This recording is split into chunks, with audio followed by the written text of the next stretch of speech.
The exhortation is to die daily. You got to die every day. This goes against nature. Normally, things don't have a chance to die more than once. But in the flesh, in the spirit, we die daily. What would we say of a thief who hasn't stolen anything for 10 years?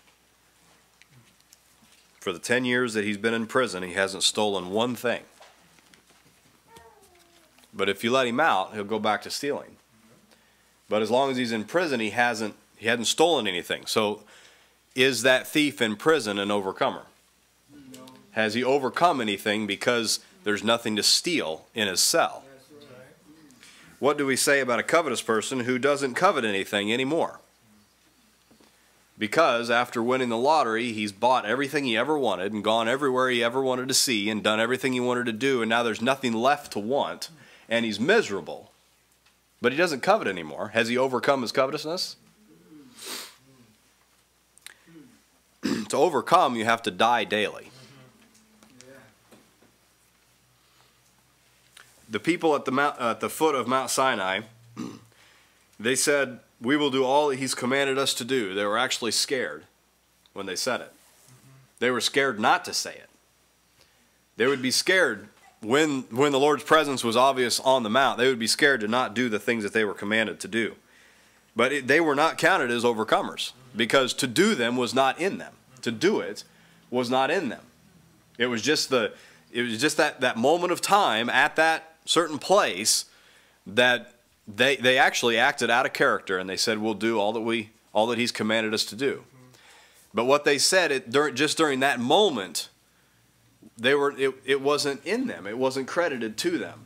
They didn't die that day. The Pharisees were not holy because they appeared outwardly righteous. Even though they did enough, in other words, to make people think that they were holy. They weren't just it wasn't just hit and miss. They lived outwardly enough to make people think that they were holy. Jesus gave them the credit that they appeared outwardly righteous unto men. But this did not make them overcomers, because in fact inside they were full of dead man's bones and all manner of wickedness. They didn't die daily.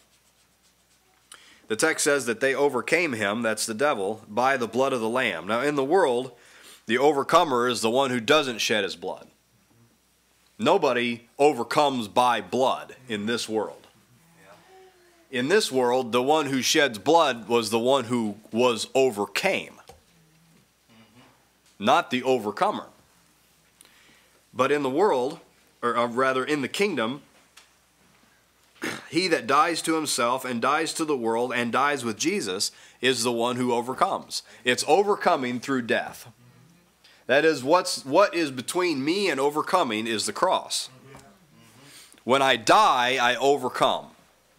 And this flies exactly in the face of the logic and the reason of the world. Yeah.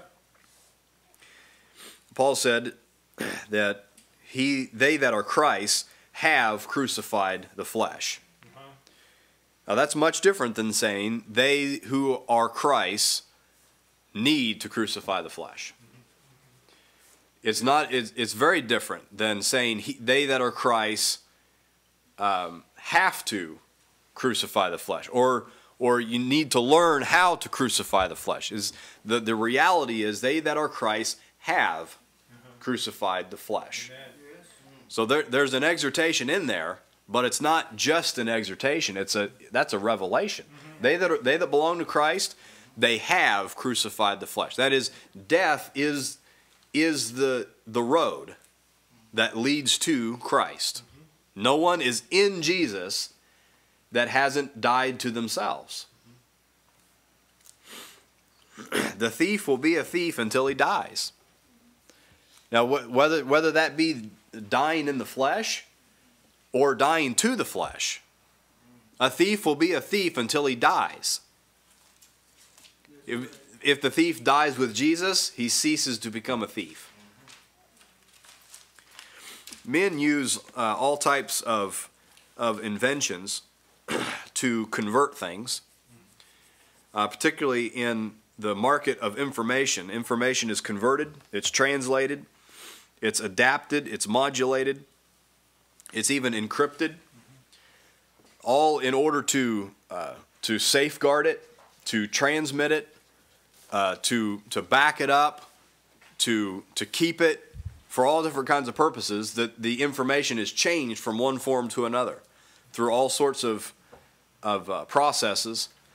But in the end, it's still the same information, isn't it? Yeah. Mm-hmm. When you complete a bank transaction online, you'll notice that there's encryption. There's certain things that you can watch when there's an S in the web address that you're in. It's a secure connection, and all your information is encrypted.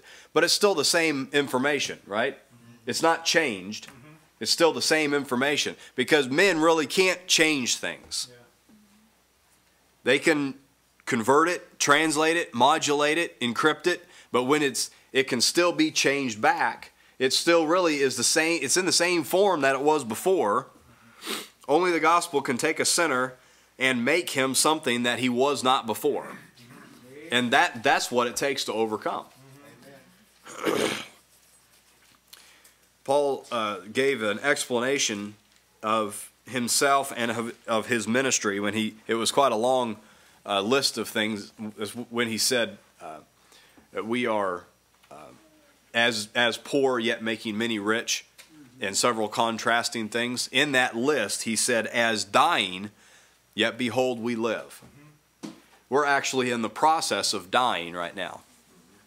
We will have to admit that this claim, speaking from the viewpoint of being outside of the kingdom, that the claim of dying with Jesus just doesn't add up logically. We are in the process of dying. As dying, yet behold, we live. That's the gospel in overcoming. Those who overcome are those who die to what enslaved them.